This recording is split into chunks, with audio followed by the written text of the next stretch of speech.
নমস্কার, আপনারা শুনছেন 91.2 FM রেডিও সুন্দরবন। সুন্দরবনের মানুষের বন্ধু। শিক্ষা শেষে সকলেই উপার্জনের কথা ভাবে, বরং বলবো শিক্ষার শুরু থেকেই মানুষ উপার্জনের কথা ভাবে। বন্ধুরা, আজ আমি আরজে কুহেলি এবং আমার সহকারী আরজে পৌলমী আমরা কথা বলবো প্রতিভাকে আয়ে রূপান্তরিত করার, বা এই যে আমরা প্রশিক্ষণ নিচ্ছি সেটাকে আয়ে রূপান্তরিত করার কি ব্যবস্থা, বিধিবদ্ধ লিপি রয়েছে কেন্দ্রীয় সরকারের, সেই নিয়ে এই সম্পর্কে আমি কিছু কথা বলবো।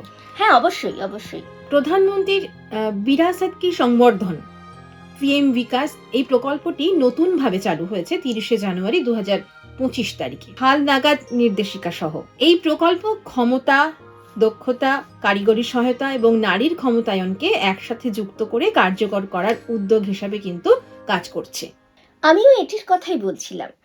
পিএম বিকাশ এই প্রকল্পটি সংখ্যালঘু যুবকদের প্রশিক্ষণ দেওয়ার একক প্ল্যাটফর্ম হিসেবে কাজ করেছে। এটি কারিগরদের, যেমন ধরো জরির কাজ বা তাঁতি, এরকম ধরনের কারিগরদের দক্ষতাকে বৃদ্ধি করেছে, নারী নেতৃত্ব গড়ে তুলেছে, স্কুল ছুটদের আবার স্কুলে ফিরিয়ে আনার একটা ব্যবস্থা করেছে।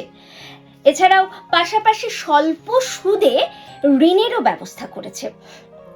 এটি শিখো অর কামাও বা ওস্তাদ এর মতো পূর্ববর্তী যে প্রকল্পগুলো আছে সেই ধরনের, এবং তার সাথে সমন্বিত হয়ে এটা আরো বেশি কার্যকর হয়ে উঠেছে। পরিসংখ্যান বলছে 2025-26 অর্থবর্ষে এটি সক্রিয়ভাবে কিন্তু কাজ করে চলেছে। সেখানে দক্ষতা উন্নয়ন, ঋণ সংযোজনের প্রস্তাব এসেছে। 2023-24 সালে বর্তমান পিএম বিকাশের অধীনে পূর্ববর্তী প্রকল্পগুলো 1 লক্ষেরও বেশি যুবককে প্রশিক্ষণ দিতে পেরেছে। স্কিল ইন্ডিয়া কর্মসূচিতে মুসলিম যুবকদের অংশগ্রহণ ছিল 22.7%, সংখ্যালঘুদের মধ্যে যেটি কিন্তু সর্বোচ্চ। এর প্রভাবস্বরূপ আমরা দেখি কর্মসংস্থানের হারটা বৃদ্ধি পেয়েছে। 2023-24 সালে 70% প্রশিক্ষণ প্রার্থী চাকরি পেয়েছে, যা বরঞ্চ চাকরি যারা পায়নি তারা কিন্তু নিজস্ব ব্যবসাও শুরু করেছে। অর্থাৎ প্রায় 50,000 মুসলিম যুবক আয়ের উৎস বা পেয়েছে বা স্বনির্ভর হয়েছে। তুমি কি এটা আরো জানো যে সূচিকর্মের মতন কাজের সাথে যারা যুক্ত রয়েছে, তেমন মুসলিম কারিগরদের রপ্তানির কাজে সুবিধা হয়েছে, 25% কিন্তু বৃদ্ধি পেয়েছে তাদের এই রপ্তানি ব্যবসা, এবং আয় 23 থেকে 30% পর্যন্ত বেড়েছে পিআইবি 2025 অনুসারে। এতে পরিবারগুলোর আর্থিক অবস্থার কিন্তু বেশ উন্নতি ঘটেছে। হ্যাঁ, নারীর অগ্রগতিতেও বেশ গুরুত্বপূর্ণ ভূমিকা কিন্তু এই প্রকল্প নিয়েছে। এখানে অনেক সুফলও দেখা গেছে। সংখ্যালঘু যে নারীরা, যাদের অনেকেই মুসলিম, তাদের জন্য এই কর্মসূচিগুলো তাদের একটা নেতৃত্ব গড়ে তুলেছে। যদিও 2024-25 সালের নির্দিষ্ট পরিসংখ্যান এখনো সেভাবে প্রকাশিত হয়নি।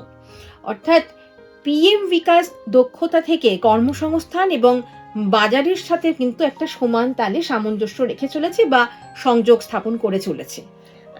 তাহলে বন্ধুরা, আজ কিন্তু এই পর্যন্ত। আবারও আমরা এইরকমই গুরুত্বপূর্ণ কথা জানাতে আবারও আসছি। আর আপনারাও এই সমস্ত আলোচনা থেকে আপনাদের সারা অংশটুকু গ্রহণ করার জন্য অবশ্যই শুনতে থাকুন রেডিও সুন্দরবন 91.2 FM। নমস্কার।